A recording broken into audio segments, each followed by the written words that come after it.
English speaking course class 6 में खुशामदीद। दोस्तों, अगर आप इंग्लिश सीखना और बोलना चाहते हैं तो आप ठीक वीडियो पे आए हैं। लेकिन अगर आप नए हैं तो हमारे यूट्यूब चैनल को सब्सक्राइब कर दें और वीडियो को लाइक कर दें। दोस्तों, इस वीडियो को एंड तक लाजमी देखिएगा क्योंकि उसमें ऐसे रोज़मर्रा के डेली यूजेज सेंटेंस हैं पड़े जो आप कहीं भी, चाहे आप इंटरव्यू में हैं, चाहे आप दूसरे मुल्क जाना चाहते हैं, कहीं भी जाना चाहते हैं या किसी भी मकसद के लिए आप इंग्लिश इस्तेमाल करना चाहते हैं, सेंटेंस आपको इसी वीडियो में मिलेंगे। लेकिन आपने वीडियो एंड तक देखनी है ताकि आपको इंग्लिश पूरी की पूरी समझ आ सके। ये आपके 15 मिनट बहुत कीमती होने वाले हैं। चलो चलते हैं वीडियो की तरफ। यह किसके लिए है? अगर आप किसी से पूछते हैं कि ये चीज़ किसके लिए है, तो व्हाट इज़ थिंग फॉर, ये चीज़ किसके लिए है? व्हाट इज़ दिस फॉर, ये चीज़ किसके लिए है? किसके लिए मतलब कि फॉर दिस ये हो गया। व्हाट सवाल या फ़िक्र के लिए इस्तेमाल किया जाता है, तो आप क्या कहोगे? ये चीज़ किसके लिए है? What is this for. तो ये प्लेन है। वैसे तो प्लेन को इंग्लिश में प्लान ही कहते हैं, लेकिन यहाँ मैटर की बात, हम मैटर कहेंगे इसको, ठीक हो गया। तो मीन्स सो, इंग्लिश में तो को क्या कहते हैं? सो। ये प्लेन है, दैट्स मैटर। तो ये प्लेन है, कैसे कहेंगे? So that's plain, so that's matter. आपके दोस्त आपको किसी ट्रिप पे जाने का प्लान बताते हैं, तो आप इंग्लिश में उनको क्या जवाब देंगे? सो दैट्स मैटर। उसे समझाओ, उसे समझाओ कि कैसे इंग्लिश बनाएंगे? Make him understand. अंडरस्टैंड मतलब समझाओ, हिम उससे, मेक हिम अंडरस्टैंड, उसे समझाओ। आपसे किसी की लड़ाई हो जाती है तो आपको कोई कहता है भाई आराम से लड़ाई ना करो, तो आप कहते हो उसे समझाओ, मेक हिम अंडरस्टैंड। हार मत मानो। देखो, आप ज़िंदगी के किसी भी फील्ड में हैं, ये इस फ़िक्र से हट के अगर आप ज़िंदगी के किसी भी फील्ड में हैं तो आप हार मत माने। आप इंग्लिश सीख रहे हैं, आप हार मत माने, आप इंग्लिश सीखते रहें। आप ये वीडियो देख रहे हैं, आपको अच्छी नहीं लग रही तो हार मत माने, बल्कि वीडियो को आखिर तक देख। फिर मैं आपसे इंग्लिश में कैसे कहूँगा हार मत मानो? Don't give up, please watch the video complete. Video को आखिर तक ज़रूर देखें। इंशाअल्लाह ये वीडियो मैं गारंटी के साथ कह सकता हूँ आपके लिए बहुत बहुत कीमती होने जा रही है। अपने जूते पहन लो। वैसे तो पहनना वेयर को कहते हैं, वेयर योर क्लॉथ, लेकिन अपने जूते, क्योंकि ये जूते आप पाँव में पहन रहे हो तो आप कहोगे पुट। यहाँ वर्ड कौन सा इस्तेमाल करोगे आप? पुट। अपने जूते, शूज़ हो गया, अपने जूते पहन लो, पुट ऑन योर शूज़। आप अगर कहें कि अपना कोट पहन लो तो किस तरह से कहेंगे? Put on your coat. इस तरह से नहीं कहेंगे वेयर योर कोट, क्योंकि वो कोट आप ऊपर से डाल रहे होते हो, ठीक हो गया। तो कैसे कहोगे? पुट ऑन योर कोट, अपने जूते पहन लो, पुट ऑन योर शूज़। इसके अलावा अपने जूते उतार लो, को इंग्लिश में आप क्या कहोगे? जैसे तो आपने कहा अपने जूते पहन लो, तो आपने कहा था पुट ऑन योर शूज़, तो आप क्या कहोगे? Put off your shoes. नहीं, अब आप क्योंकि उतार रहे हो तो टेक ऑफ कहोगे। कब अपना कोट उतार रहे हो तो क्या कहोगे? Take off your coat. अगर आप अपने जूते उतार रहे हो तो क्या कहोगे? Take off your shoes. उतारने की इंग्लिश ही टेक ऑफ है, तो आप कोई और चीज़ नहीं साथ कह सकते, कोई और वर्ड नहीं बोल सकते, आप कहोगे टेक ऑफ योर शूज़, ठीक हो गया। कैप की बात करोगे, अपनी कैप, अपनी टोपी उतार दो, तो क्या कहोगे? Take off your cap. आपको ये समझने की ज़रूरत है। इसको क्या कहोगे इंग्लिश में? आपको तो हो गया यू। ये समझने की मतलब अंडरस्टैंड हो गया, ज़रूरत हो गया, नीड। तो क्या कहोगे? You need to understand. You need to understand my YouTube channel. आपको मेरे यूट्यूब चैनल को समझने की ज़रूरत है। मुझे कोई नहीं रोक सकता। मुझे मतलब मी, कोई नहीं रोक सकता। Nobody stop me. रोकना वैसे इंग्लिश में स्टॉप कहते हैं, तो आप क्या कहोगे? नो बॉडी, कोई नहीं कैन सकता, स्टॉप रोक मी, मुझे। तो nobody can stop me, मुझे कोई नहीं रोक सकता। To do making video, video बनाने से nobody can stop me, मुझे कोई नहीं रोक सकता। कुछ भी हो सकता है, कुछ मतलब वैसे तो समथिंग कहते हैं, लेकिन यहाँ एनीथिंग भी कह सकते हैं। कुछ भी हो सकता है, तो क्या कहोगे, एनीथिंग कैन हैपन, कुछ भी हो सकता है। तो देखें मायूस ना हो, कुछ भी हो सकता है, तो मतलब आप भी इंग्लिश सीख सकते हैं। अपना दिल जो है वो हल्का ना करें, आप इंग्लिश सीख सकते हैं और आप अंग्रेज़ों की तरह फर इंग्लिश बोल सकते हैं।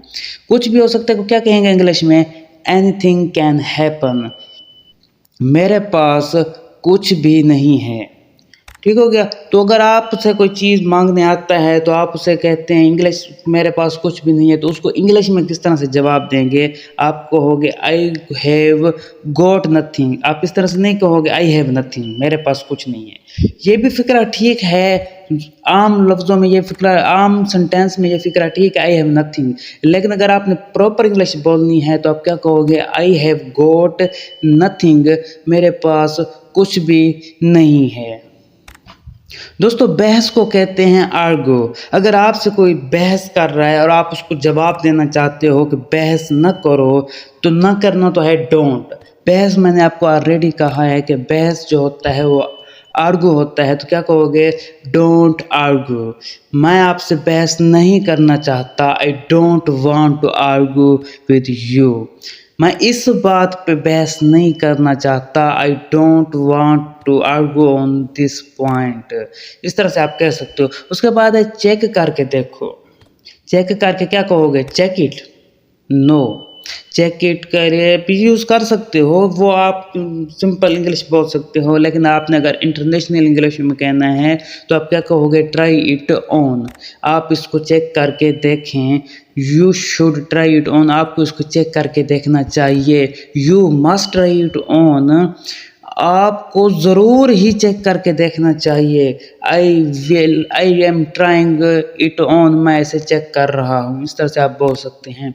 ये मेरा है, ये मेरा है, ये इट मेरा, माइन। माई नहीं कहोगे क्योंकि आप जो है पढ़ा, मेरा जो है ये हम ऑब्जेक्टिव में इस्तेमाल कर रहे हैं, तो माइन कहोगे, ठीक हो गया। ये मेरा है, इट इज़ माइन। मुझे बाहर निकालो, मुझे मतलब मी, बाहर निकालो क्या मतलब है, आउट द डोर, नहीं। मुझे बाहर निकालो को कैसे कहोगे, get me out. Get out me नहीं कहोगे बल्कि गेट मी आउट। मुझे अंदर आने दो, इनसाइड मी। मुझे अपने साथ ले जाओ, टेक मी विद यू। क्या कहोगे, मुझे अपने साथ ले जाओ, तो टेक मी विद यू, अपने साथ मुझे लेकर जाओ। अगर आप किसी से ये कहते हैं क्या वाकई ये तुम हो, तो किस तरह से कहेंगे इंग्लिश में, इज इट रियली यू, क्या तू वाकई ये तुम हो। दाढ़ी रख लें, दाढ़ी रख लें। अगर आप इससे कहते हैं कि दाढ़ी रख लें, कीप द बेयर्ड, दाढ़ी को इंग्लिश में बेयर्ड कहते हैं, तो रख लें मतलब कीप। जैसे कीप द पेन, पेन रख लें। कीप द मनी, पैसे रख लें। वैसे अगर दाढ़ी रखना है फेस के ऊपर तो क्या कहोगे, कीप द बेयर्ड, दाढ़ी रख लें। ये नाकाबिल फरमोश है। नाकाबिल फरमोश की इंग्लिश में क्या कहेंगे, इनडिलेबल। इनडिलेबल है तो इट इज़ इनडिलेबल, ये नाकाबिल फरमोश है पड़ा। वो सीधा साधा है, मेरी तरह क्विज मास्टर 14 की तरह वो भी सीधा साधा है। तो किस तरह से कहेंगे वो सीधा साधा है, ही इज़ क्रेडुलस। सीधा साधा को इंग्लिश में कहते हैं क्रेडुलस, तो वो सीधा साधा है, तो क्या कहोगे, ही इज़ क्रेडुलस। मैं कहता हूँ सुनो, मैं कहता हूँ सुनो, मतलब कि मैं जो कहना चाह रहा हूँ वो इस वीडियो में आप सुने। यार आप क्यों नहीं सुनते, आपको इंग्लिश भी आएगी, आप भी इंग्लिश पढ़ सकेंगे, सुन सकेंगे, बोल सकेंगे। जो मैं कहता हूँ सुनो, लिसन टू व्हाट आई से। क्या मतलब, लिसन टू वो सुनो, व्हाट आई से जो मैं कहता हूँ। लिसन टू व्हाट आई से, वो सुनो जो मैं कहता हूँ। तुम किसी काम की नहीं हो, तुम तो मेरा यूट्यूब चैनल भी सब्सक्राइब नहीं करते, तुम तो लाइक भी नहीं करते, कमेंट भी नहीं करते, तो आप किस तरह से कहेंगे तुम किसी काम के नहीं हो। You are of no use, use no use किसी काम के, are of, you are of no use, आप किसी काम के नहीं हो, तुम किसी काम के नहीं हो। मेरे सब्र का इम्तिहान मत लो। तो अगर आप किसी दोस्त का कोई दोस्त आपको तंग किए जा रहे हैं और आप पहले तो बर्दाश्त किए बैठे हो, फिर आपने उसको कहा है कि मेरे सब्र का इम्तिहान मत लो, तो इस जुमले को आप इंग्लिश में कैसे कहोगे? Don't try my patience. सब्र को इंग्लिश में कहते हैं पेशेंस। सब्र, मेरा सब्र, माई पेशेंस। इम्तिहान मत लो तो क्या कहोगे? टेक एग्ज़ाम, गलत। डोंट ट्राई माई पेशेंस, मेरे, वैसे तो डोंट ट्राई माई पेशेंस को उर्दू में कहते हैं या हिंदी में कहते हैं मेरे सब्र कोई ट्राई ना करो, ठीक हो, कोशिश ना करो। लेकिन क्योंकि ये मुहावरा है पड़ा, तो मैं क्या कहोगे? मेरे सब्र का इम्तिहान मत लो, don't try my patience.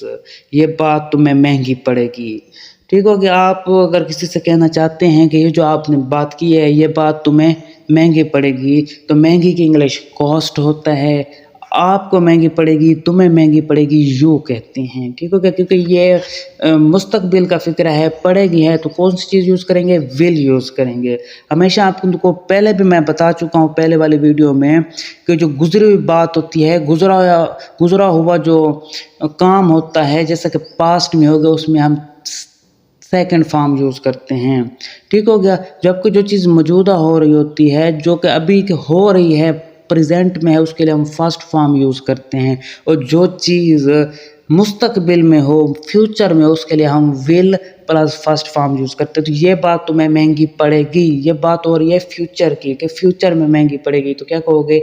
It will cost you. इतनी समझ तो है, इतनी समझ तो है। I have this much sense, sense समझ को कहते हैं। इतनी समझ तो है आपके पास, तो किस तरह को कहोगे? I have this much sense. ऐसी कोई बात नहीं है, ठीक हो गया। मैं आपके लिए इससे भी ज़्यादा बेहतर और वीडियो बनाता रहूँगा, तो ऐसी कोई बात नहीं है। इसको आप इंग्लिश में किस तरह से कहेंगे? It is nothing like that, ऐसी कोई बात भी नहीं है। उसके अलावा मैं तुम्हें कैसे भूल सकता हूँ? तुम सब मेरे सब्सक्राइबर हो, मैं आपको कैसे भूल सकता हूँ? इसको इंग्लिश में कैसे कहेंगे कि मैं तुम्हें कैसे भूल सकता हूँ? हाउ कुड, कैसे भूल सकता हूँ, तो कुड कहोगे। भूलना को इंग्लिश में कहते हैं फॉरगेट, आपको, तुम्हें को जो है यू कहते हैं। तो मैं तुम्हें कैसे भूल सकता हूँ? How could I forget you, मैं तुम्हें कैसे भूल सकता हूँ?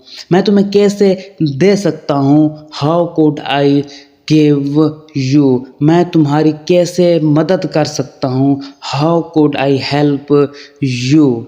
ये सारे फिक्रे जो हैं ये सब आप इस्तेमाल कर सकते हैं। उसके बाद तुम किसकी तरफ हो?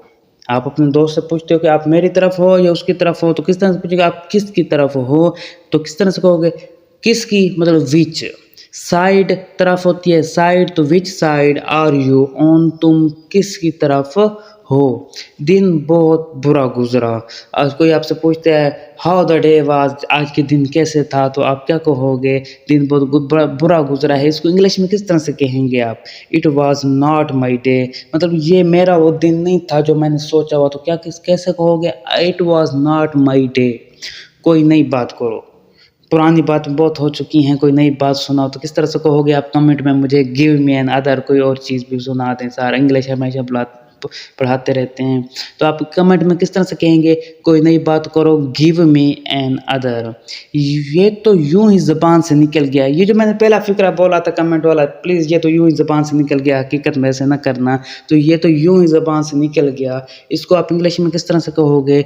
It was just a slip of tongue. Slip of tongue मतलब कि ज़बान से निकल जाना।